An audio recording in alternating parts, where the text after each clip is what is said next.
And well, days after the Pahalgam massacre and India's strong retaliation with Operation Sindoor, Prime Minister Modi is in Jammu and Kashmir for the first time. In a strong message to the enemies of the country, Prime Minister waved Tiranga at the Chenab Bridge before inaugurating it. Modi also unveiled the Anji Bridge. These rail bridges will connect the valley with the rest of India. Chenab Bridge is the world's tallest railway arch, a marvel of engineering and a milestone in India's railway history.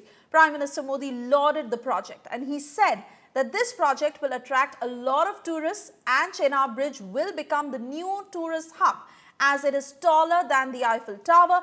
Modi praised the structure as not only an architectural triumph but also a powerful testament to India's growing capabilities in infrastructure and innovation.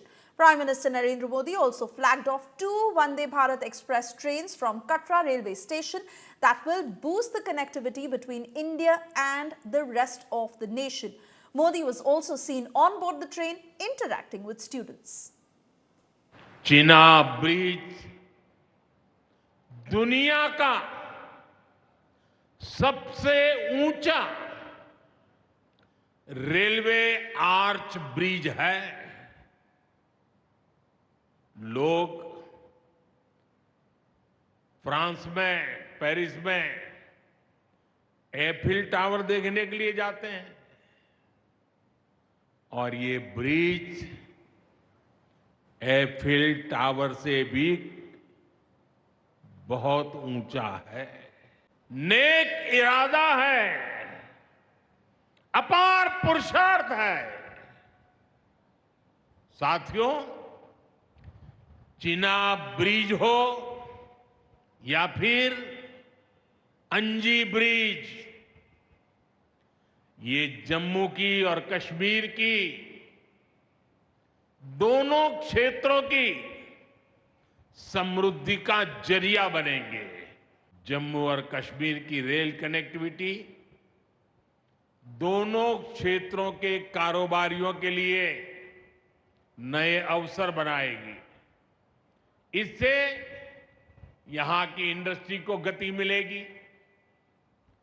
अब कश्मीर के सेब कम लागत में देश के बड़े बाजारों तक पहुंच पाएंगे और समय पर पहुंच पाएंगे। सूखे मेवे हो या पश्मीना शॉल, यहां का हस्तशिल्प अब आसानी से देश के किसी भी हिस्से तक पहुंच पाएगा। And well, Jammu and Kashmir Chief Minister Omar Abdullah lauded Prime Minister Modi for the infrastructure boost in the valley and reminded that the Chenab River project was started when he was in 8th class and is finally complete when he is 55 years of age. Listen in to what Omar Abdullah said and how Prime Minister Modi responded. Project शुरू हुआ, मैं 8वीं class का बच्चा था। आज मेरी उम्र 55 हो गई है, मेरे बच्चे भी कॉलेज पार कर गए हैं। अब जाके ये प्रोजेक्ट मुकम्मल हुआ और ये तब हुआ जबकि वाजपेयी साहब ने इसको प्रोजेक्ट ऑफ नेशनल इंपॉर्टेंस का दर्जा देके इसमें बजट में जो है प्रावधान करके ये प्रोजेक्ट आज मुकम्मल हुआ। इस प्रोजेक्ट से जम्मू कश्मीर को भरपूर फायदा होगा, लोगों का आना जाना रहेगा, टूरिज्म से इसको फायदा होगा, यहाँ के रहने वालों को फायदा होगा।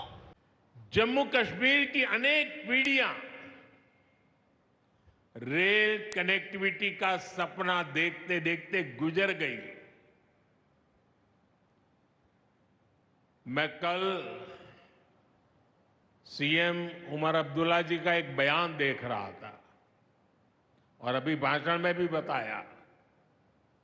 वो भी बोले थे कि जब वो 7वीं 8वीं में पढ़ते थे तब से इस प्रोजेक्ट को पूरा होने का इंतजार कर रहे थे। आज जम्मू कश्मीर के लाखों लोगों का सपना पूरा हुआ है और ये भी हकीकत है, जितने अच्छे काम है ना वो मेरे लिए ही बाकी रहे हैं।